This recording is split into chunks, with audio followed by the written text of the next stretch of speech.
Alrighty, there is no easy way of saying this, so I'm going to make sure that I have the biggest shit-eating grin on my face. More Liberal MPs, 4 more Liberal MPs, have decided to officially jump ship. They are done. They are not seeking re-election.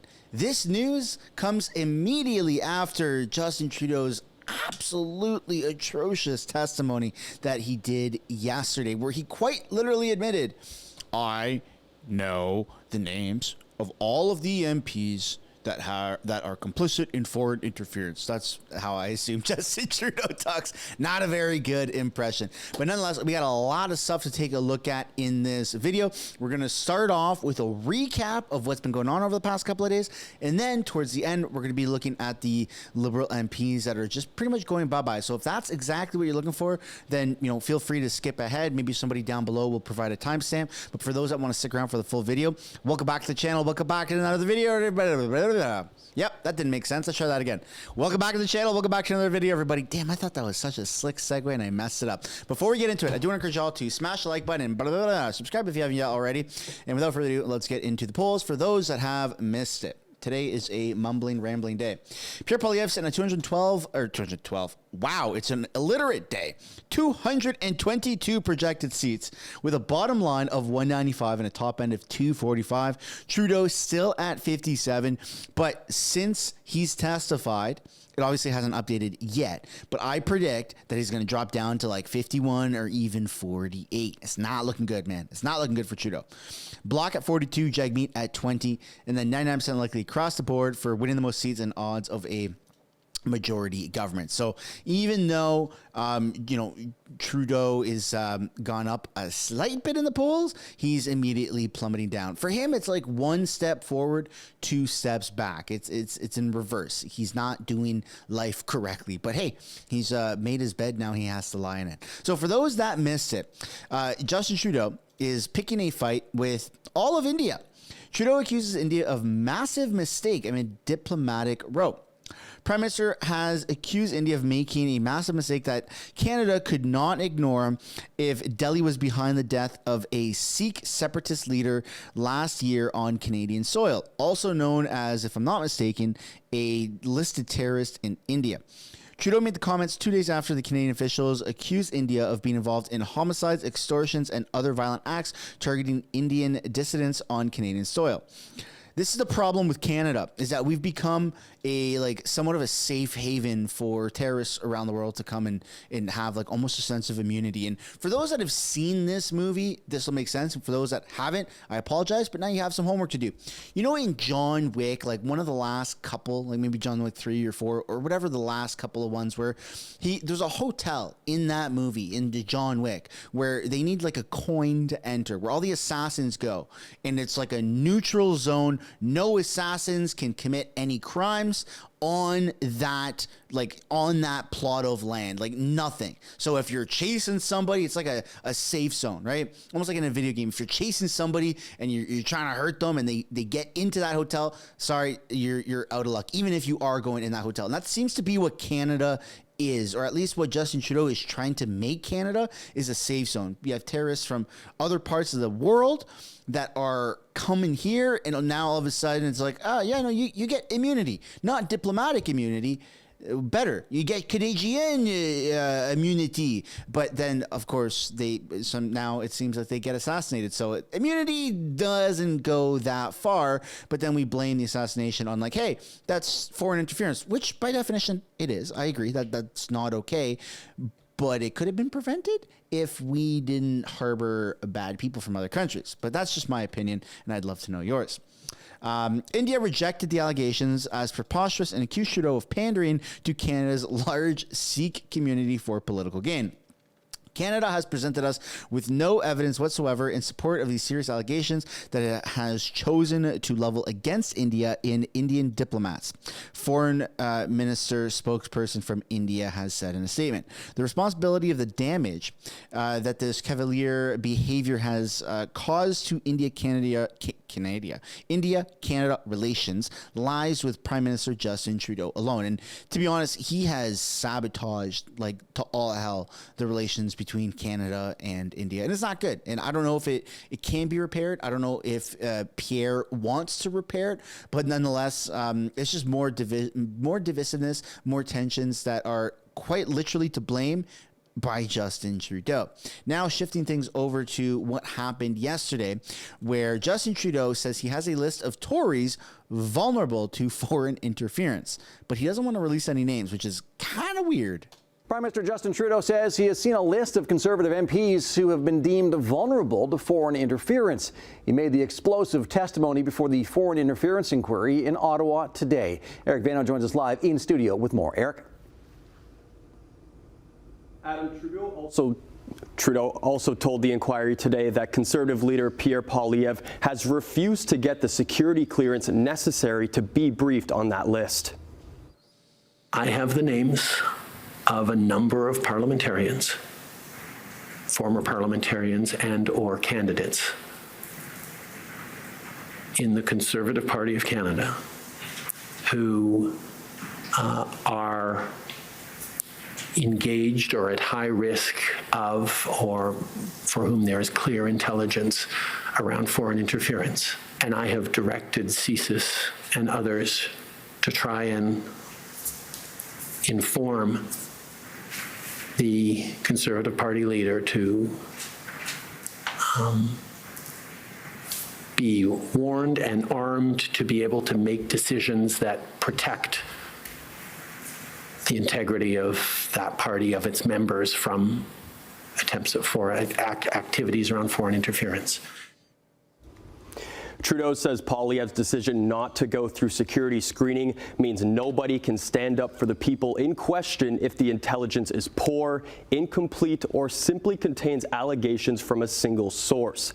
Previously, Poilievre has defended his choice not to try to obtain a high-level security clearance, saying it would prevent him from speaking out about what he had learned in secret briefings. Trudeau says he receives intelligence in his role as Prime Minister, but doesn't use it for partisan gain. Meanwhile, Poilievre released a statement today calling on Trudeau to name names. It says, quote, "My message to Justin Trudeau is release the names of all MPs that have collaborated with foreign interference," but he won't, because Justin Trudeau is doing what he always does. He is lying. He is lying to distract from a Liberal caucus revolt against his leadership and revelations he knowingly allowed Beijing to interfere and help him win 2 elections. The foreign interference inquiry was launched in response to media reports which accused China of interfering in the 2019 and 2021 federal elections. A final set of hearings will be held from October 21st to 25th. Yeah, so it's really not looking good no matter how you try to spin it. Like, Justin Trudeau is sitting on actual information that puts the Canada's national security at risk and jeopardy, and his only response is Pierre needs to get his security clearance, which would essentially shut him up. And somebody who is literally against Pierre getting his security clearance, above me and likely above you as well, is Tom Mulcair, and that's what we're going to be taking a look at right now. And he was the previous leader of the NDP and almost prime minister of this country once upon a time. It's kind of crazy how politicians now are like, yeah, Pierre needs to get it to shut him up. And then politicians then, right, Tom Mulcair, who's not a politician now, is saying, no, I don't believe that he should get it. And he's not a Pierre fan by any means. Tom Mulcair does not like Pierre, but he agrees with Pierre on this. And joining me now with his thoughts and reaction is Tom Mulcair, CTV's political commentator and the former leader of the NDP, who I believe had his name mentioned yesterday during that inquiry. Tom, good morning. Great to see you. So I want to begin by getting your thoughts on what we heard from the Prime Minister yesterday. And I did also want to ask you, was that planned, or were those comments about Poilievre and the accusations spontaneous? They were anything but spontaneous, and it was a planned hit on Poilievre to distract.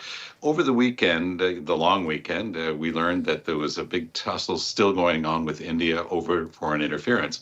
Well, lo and behold, on Thanksgiving Monday press conference with the RCMP and with Mr. Trudeau, when he got questions about his leadership, he said, well, we're not going to talk about petty internal politics.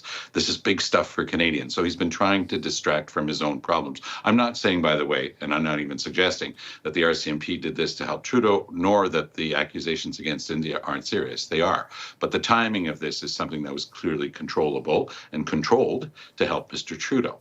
Same thing with yesterday's announcement. What he did in that hearing is he tried to used a bombshell. I'd use a more high school term of a stink bomb that he tried to throw at the leader of the official opposition. You know, Marcia, I know you're aware of this. I used to be the leader of then Her Majesty's Loyal Opposition, and the main job of the leader of the opposition is to hold the government to account. I agree completely with Poilievre's decision not to take the bait. Trudeau's been trying for a year and a half to restrain what Pierre Poilievre can do by trying to say, come and get this private briefing, and oh, by the way, then you'll be held to an official secret, and you won't be able to talk about this anymore. Trudeau doesn't want to talk about the fact that there were known cases, and they're coming out clearly, where the Liberals sat on information, refused to issue warrants and the like with regard to Liberals. So they're trying to distract and say, oh, you know, look at this guy Poilievre. He doesn't even want to know the names of the people, and look at all the conditional wording that Trudeau uses. It's to go back to the 50s in the United States, it's McCarthyism. You know, it's the enemy within. We've got these people and they don't even want to know about it. This is simply not worthy of Canadian politics. I've never seen anything so low. And last night I was on a French panel show that I do on Wednesdays. It's a 1-hour show. And we had as our first guest for about 15 minutes, Mélanie Joly. Completely over the top rhetoric, a total hit job on Pierre Poilievre. It couldn't become clearer than it did at that moment that this was all about the Liberals trying to focus and attack Pierre Poilievre to avoid having to answer, one, what they have not done on foreign interference, and two, Trudeau's leadership problems. We learned today, for example, that there are a lot of MPs who are about to come out and ask outright for Trudeau to step down. So these are all attempts to distract and get away from the issues at hand. And I think that Canadians are a lot smarter than that. They look at Poilievre and they realize this guy was doing his job, and this type of hit is unseemly, frankly. So Poilievre has responded by asking the Prime Minister to release the names. Is that likely to happen? No, of course not. Trudeau's going to try to roll this thing out for as long as he can and claim national secrets and protect people's charter rights. But what he's showing at the same time is, again, that this was a pure political knock against an adversary. He used that platform. And honestly, I'm still a lawyer, member of the Quebec Bar, and I'm always a bit careful when I talk about legal institutions, the judiciary. This is a commission of inquiry. I have the greatest respect for Commissioner Hogue herself. But I did find it passing strange that Trudeau was allowed to use that platform and to go off on this complete political partisan tangent against an opponent. I remember right at the beginning, Marcia, the Conservatives had been denied the right to have an attorney there because she was afraid that would become too political. Well, in fact, the Conservative lawyer has proven himself to be highly professional, very moderate in his approach, and has been, as he was yesterday, and doing his job extraordinarily well. The only person who tried to politicize this commission of inquiry is named Justin Trudeau. So how does this, let's remember what's at the heart of this inquiry. How does the testimony yesterday, when the Prime Minister was a witness, reflect what we heard from him yesterday? Will it change Hogue's report in any way? I mean, what is to become of what we heard from the Prime Minister yesterday on this? Well, we heard two very different things from the Prime Minister, because in the earlier part of his testimony, he said, well, you know, I've got this national security advisor. I don't look at all this stuff. She triages it for me. She tells me what I should be looking at and not. You know, I'm not going to waste my time reading all this security stuff. And then in the afternoon, he says, well, you know, as Prime Minister, I get to see this stuff. So I looked at the document and look at all these Conservatives, and Poilievre doesn't even want to know about it. So he apparently spent a heck of a lot more time looking at what he claims is a list of people within the Conservative Conservative Party, parliamentarians or candidates and or this or perhaps that, and maybe we have evidence and maybe we don't. It was that type of game. So he doesn't pay much attention when it's Liberals, but boy, does he pay attention when he claims it's Conservatives. That, I think, says a lot about the goal of the exercise. In Trudeau's mind, it's purely political, and he's trying to get people distracted away from his own problems. Okay, and lastly, I do want to ask you to comment a bit further on this move, this groundswell of Liberals who want to see the Prime Minister step aside. They're apparently going to be going public within the next couple of days. Tom, where do you see that heading? We heard at the end of that news conference on Monday, I believe, Thanksgiving Monday, when the Prime Minister came out with Ministers Joly and LeBlanc, that he wasn't going anywhere, that he's going to lead the party into the next election. So where do you see that movement heading? Honestly, this is the double-edged sword. Like, this is good and this is bad. It's good in the sense that he's going to tank the party almost beyond repair.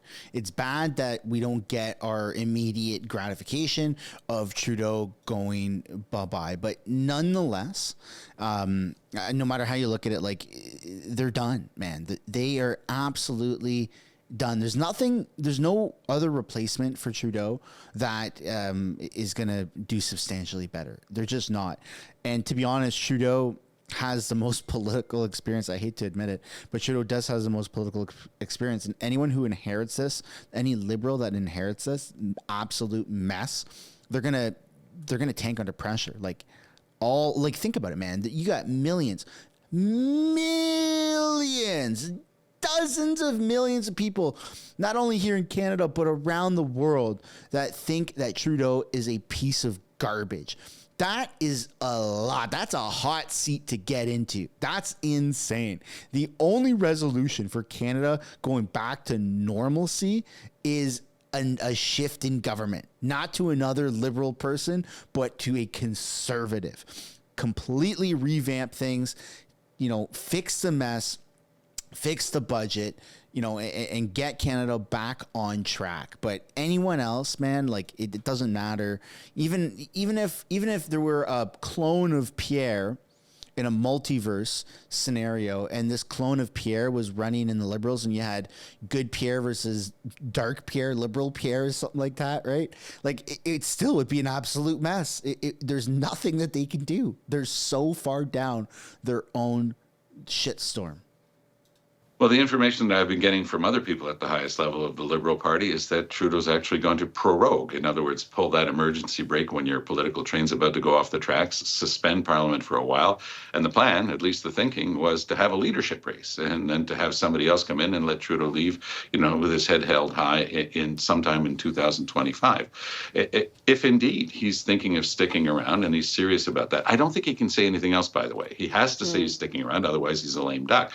But if indeed that is really his plan, then it's going to get very problematic for him. When you've got, we were told maybe a dozen, maybe 20, maybe more than that, who have signed or not signed or will be going to the microphones. Sean Casey apparently didn't sign the document, but he was, a very respected Prince Edward Island member of Parliament. And he was out there, by the way, he speaks perfect French, Sean Casey does. And he was out there in English and in French on both media saying it's time for this guy to go.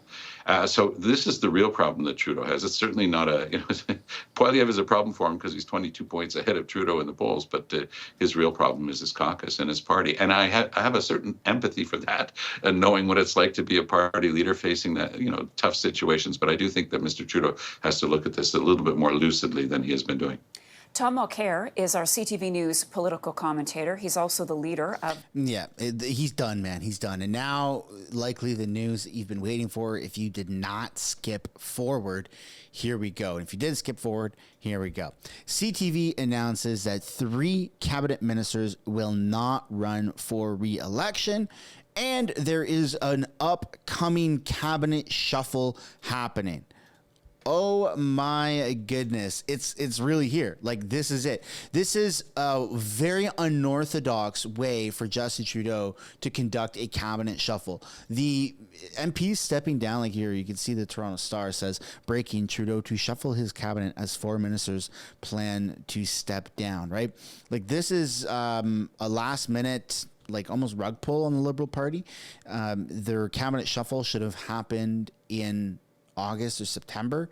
We're well into October, and this is because of the backlash that his testimony has brought single-handedly, and well, in conjunction with, you know, pretty much taking on India as a political enemy now. Not a very good look. But let's take a look at this. You can see CTV's got the breaking news banner. This is wild. Here we go. We want to begin this hour with breaking news from Ottawa.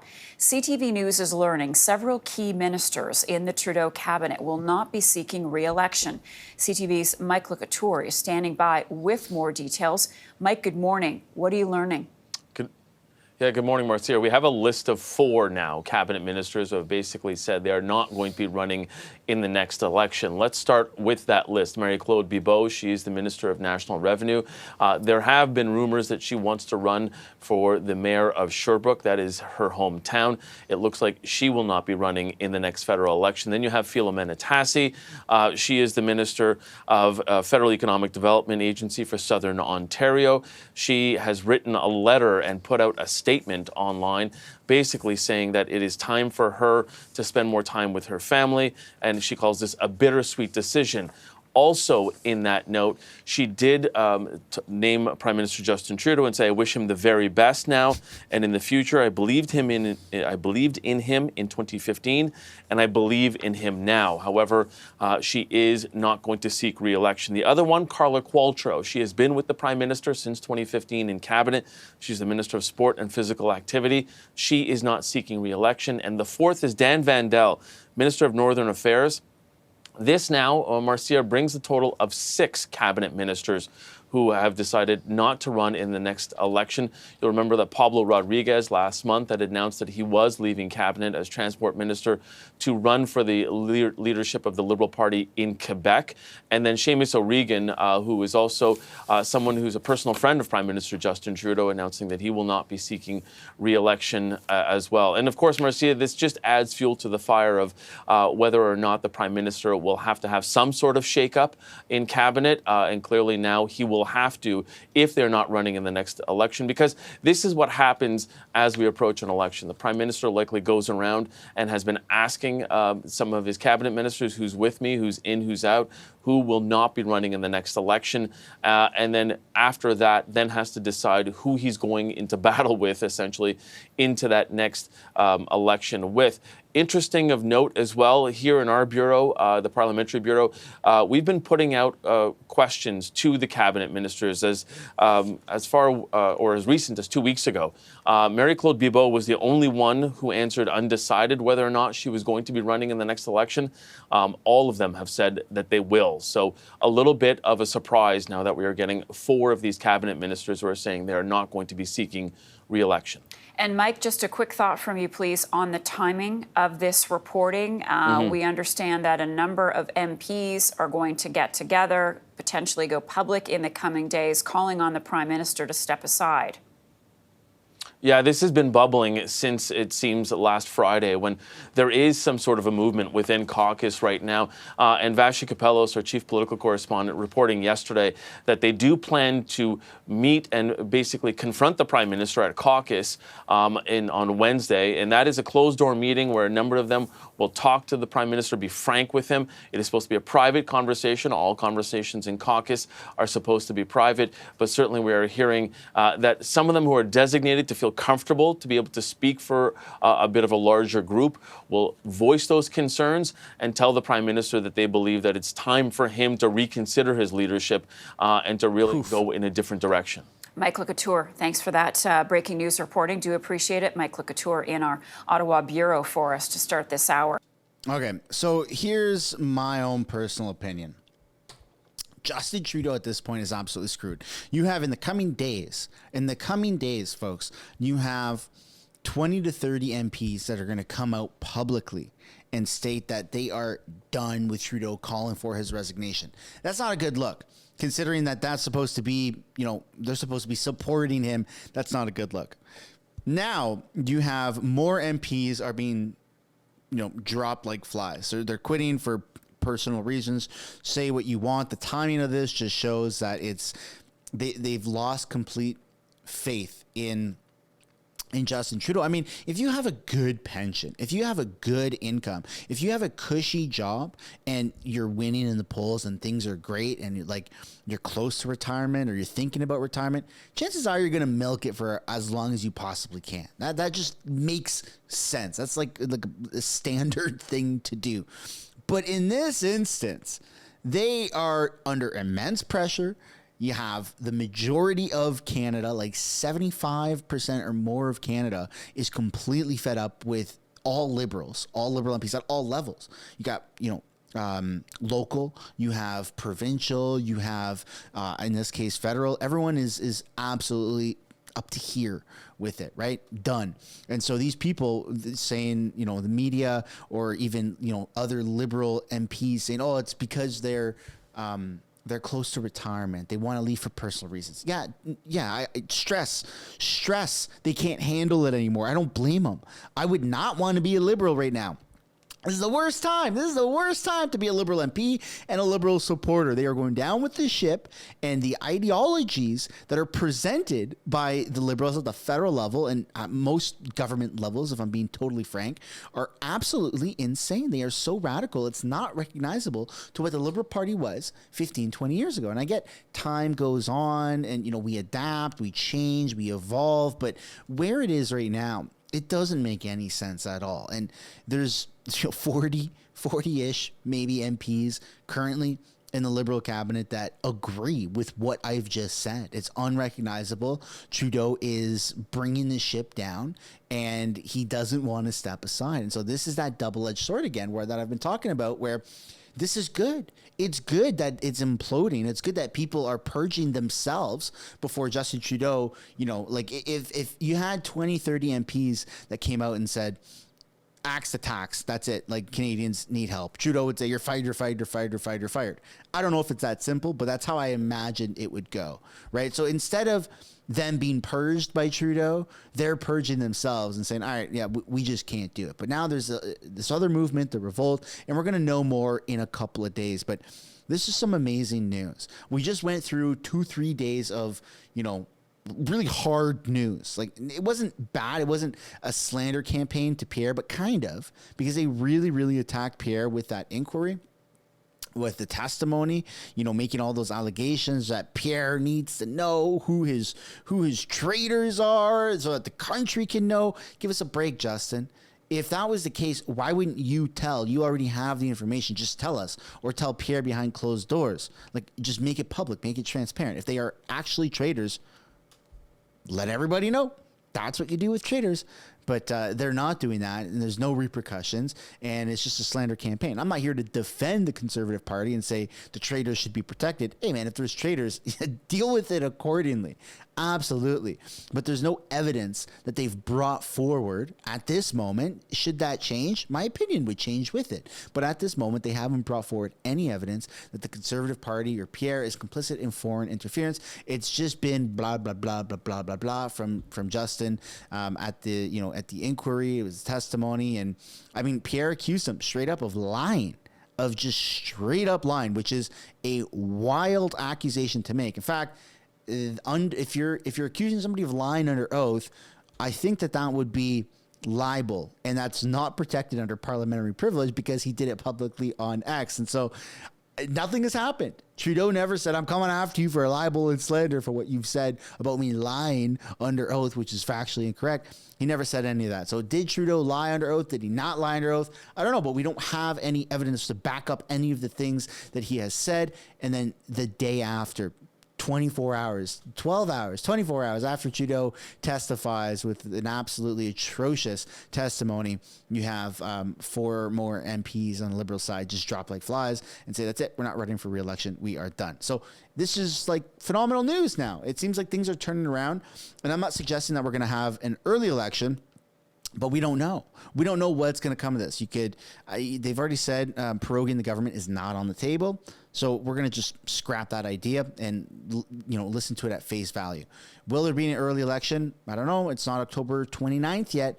we're getting close, though, the block. We're getting close. So Trudeau really has to figure out get his ducks in a row here, because there's just so much bad press and bad momentum. And this is the week off. This is supposed to be like a calm week from politics because nobody's, they're not sitting in Parliament yet. Here we are with just more insane news. And so I don't want to keep rambling on for too long, but this is the end of the video, everybody. If you enjoyed it, I'd really like to encourage you guys to smash the like button and subscribe if you haven't yet already. And I will see you guys later on for an evening video. Bye for now.